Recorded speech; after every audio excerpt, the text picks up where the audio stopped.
Matt here, Bound and Determined Finish Carpentry. Today we're going to go over some glue ups. First part of glue ups, always make sure you got everything ready because you don't want to be, you don't want to get into a glue up and then realize that you need to go and get something. And the application we're doing today, it's not going to be that big of a deal. Plus, it's pretty cool out, so we got a little bit of work time before we hit our drying period. But it's just a good habit to be in. Always make sure that you got your rag ready. You always want a wet rag to clean up yellow glue. Make sure your wood's all prepped, cleaned. Today we're just doing biscuits. You can do splines, you can do whatever, but for this application we just need biscuits will work out. So yeah, we're ready to go. We got some oak here that got planed down to 7/8. I already straight lined it, biscuit jointed it, and it's ready to go. So I figured everybody might want to, if you've never done a glue up or you're thinking about doing glue ups or you need to figure it out, this might help you. Maybe you just like watching me, I don't know. Anyway, so whenever we're doing glue ups, I'll start with my biscuit slots first, glue those up. You also want to make sure you always got your clamps ready. And come off to the side here a little bit.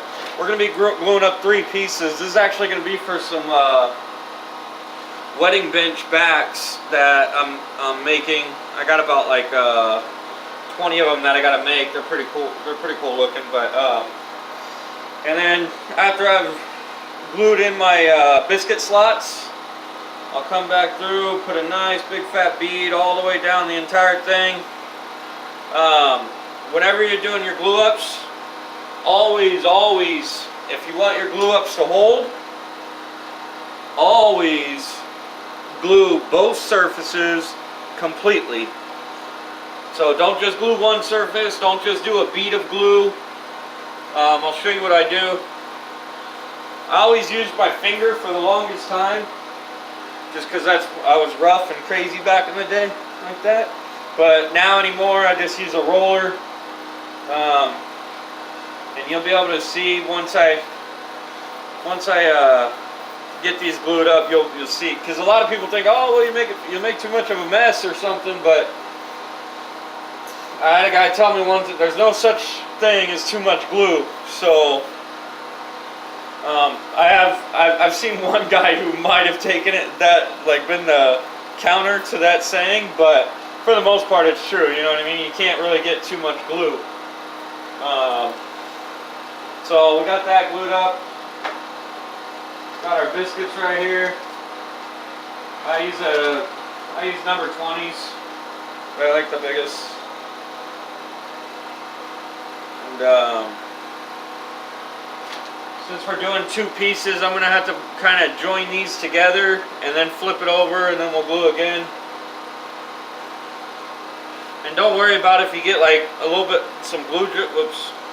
If you get some glue drips down your board, because you're going to clean it all up anyways.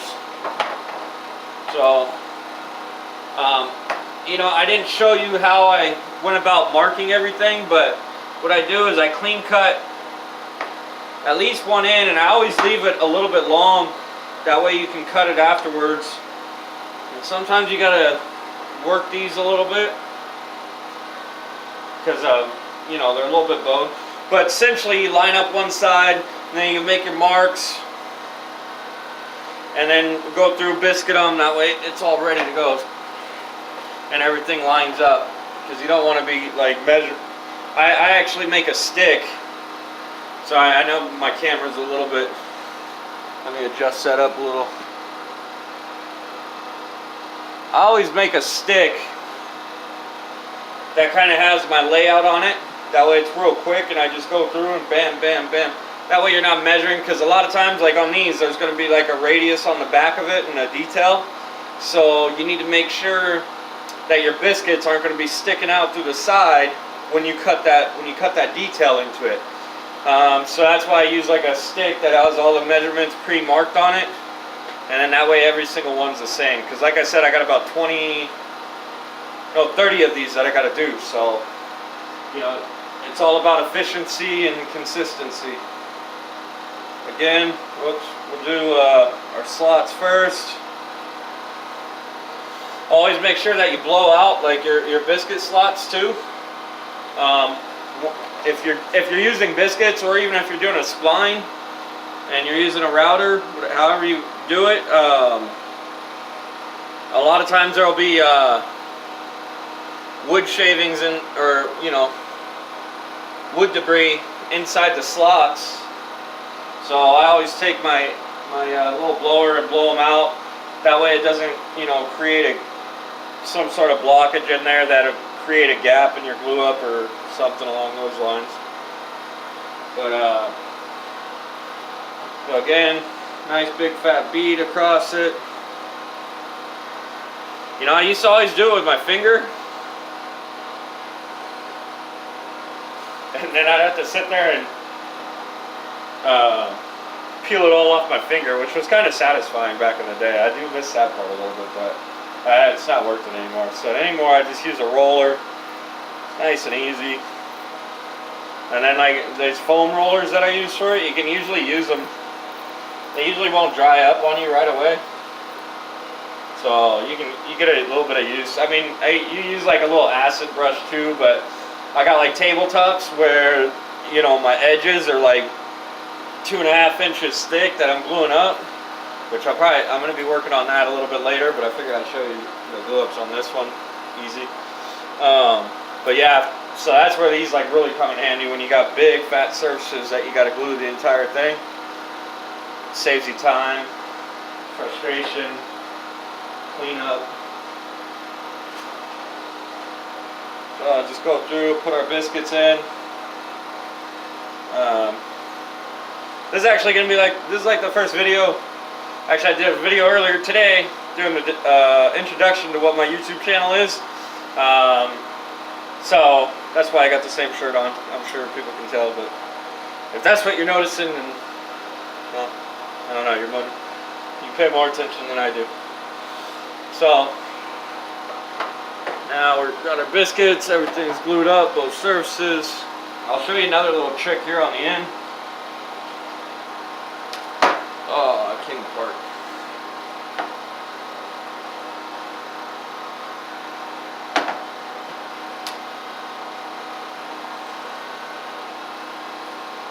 So sometimes you might end up, having to kind of work these in a little bit. They don't always just go right in because there's a little bit of a bow in the board. But what you do is you get one side started. You come with your clamp.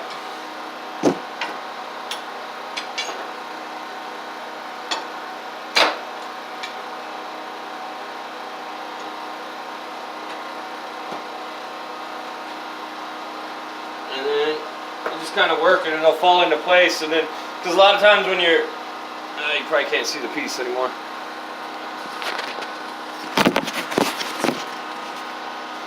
So our production level here is pretty low. It's a camera being held up by a piece of wood in the back. That's what we do. We make things work.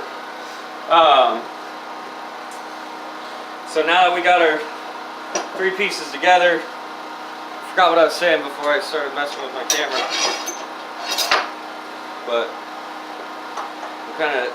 you'll see here in a second.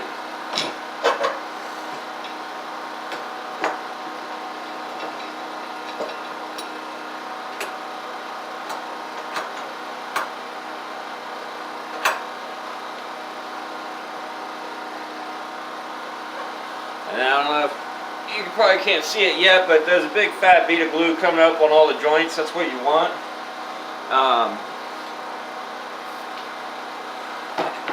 Right now, so I kind of just do my clamps wherever my biscuits are. But to start with, just because it's easier, I do the top ones all on top. But I go every other one, and then for the other ones, you'll see I come underneath.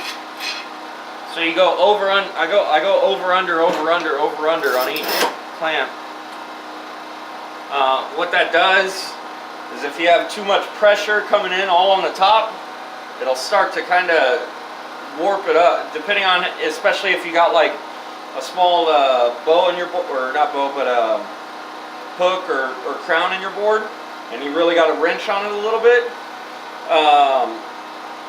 They'll start to fold up if you have all the clamps on one side. So if you do over, under, over, under, over, under, it will counter that so that they kind of pull in both directions. And I'll show you in a second. There's one more thing that you can do to prevent that as well.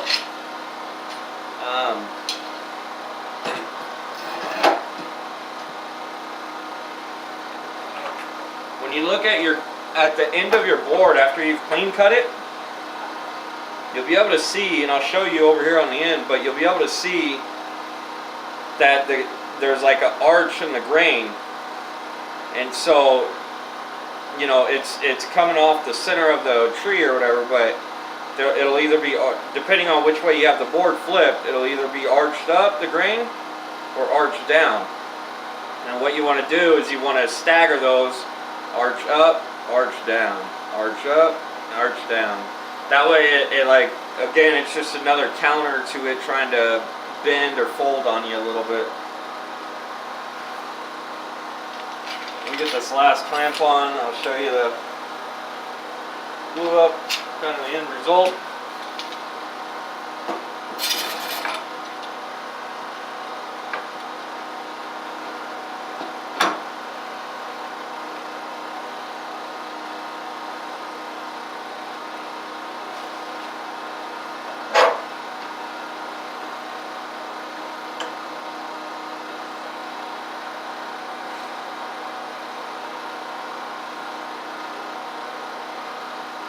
Okay, so right here I'll show you what I meant by the glue bead.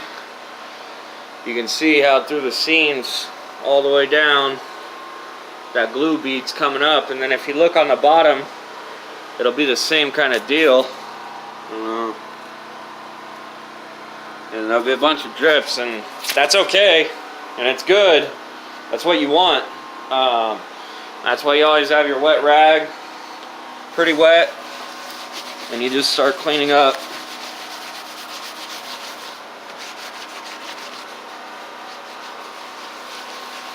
This rag is actually maybe a little bit too wetter than I thought, but anyways, here's what I'm going to show you too.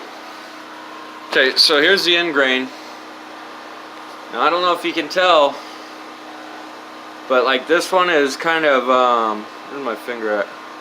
There it is. This one is going like that, the grain on it arched up, and then this one in the middle is arched down, and then this one over here, I cannot see, sorry, is arched up. I always kind of label mine at the beginning too, just A, B, C, that way I can see, but hopefully you can see what I'm talking about with the grain. Anyways, sorry about the shaky camera. This is Matt with Bound and Determined. Hope you got, hopefully you got some useful information out of this. If you did, it's amazing. I'd love to hear from some people. Let me know what's up, say hello. But God bless, live amazing, be amazing, and live extraordinary. Talk to you guys later.